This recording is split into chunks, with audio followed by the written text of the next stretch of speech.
Good morning. In this lecture, we will be learning about types of communication and effective communication. So let's begin. In types of communication, we have to learn verbal communication and non-verbal communication. Verbal communication.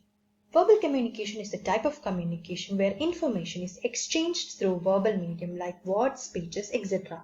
The tone, pitch and quality of the words used by the speaker play a vital role, especially in interpersonal communication. So what happens in a verbal communication is that information and messages are exchanged through words, speeches, etc. Certain factors plays an important role in verbal communication, especially in interpersonal communication. We have learned about interpersonal communication in the previous class, and in interpersonal communication, there is an exchange of information between two or more people. Tone is not about what we say, but it is the way a person says a word and the impressions it makes on the audience who hears that person. Pitch is the relative highness or lowness of a tone that is heard by the audience. So quality of the words used by the speaker is another factor. Next is non-verbal communication. Non-verbal communication is when people exchange urgent information without using words. It can be through facial expression, gestures, body postures that are often voluntarily done.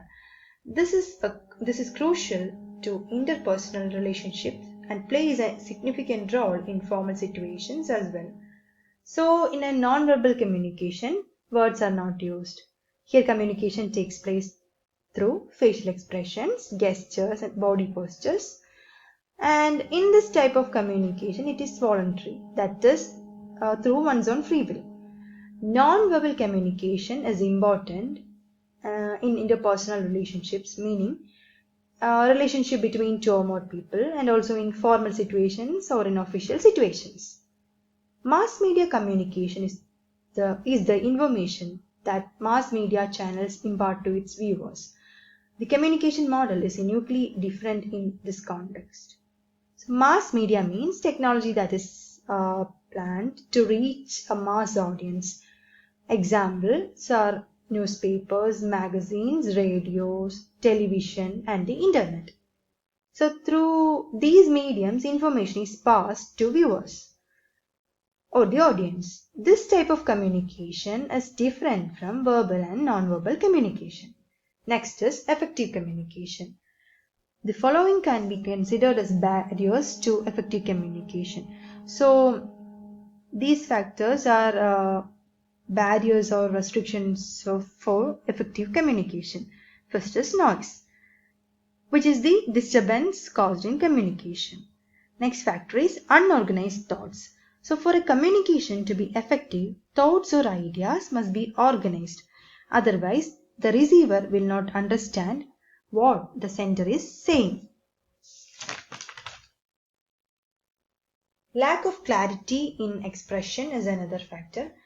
Also, if the sender is not clearly expressing his or her ideas or messages, effective communication will not take place, as the listener or the receiver will not understand the sender's message. Next factor is ignoring the receiver. If the sender refuses to take notice of the receiver, then also communication will not be effective. Next factor is cultural differences. This causes behavior and personality differences like body, language, thinking, communication, manners, norms, etc., which leads to miscommunication. For example, in some cultures, eye contact is important in communication, but in some cultures it is seen as rude and disrespectful. Next factor is low pitch and tone. Sometimes pitch and tone can play in a major role in communication. That is, this can also be a barrier. Content or message might be accurate, but if pitch is low, the information the sender is trying to send to the receiver or the listener will not reach them. The final factor is avoiding feedback. So feedback is information about reactions to information. So for an effective communication, the receiver or listener must give feedback and the sender must not avoid feedbacks. That is, the sender must receive a feedback sent by the listener or the receiver. This is all for today. Thank you.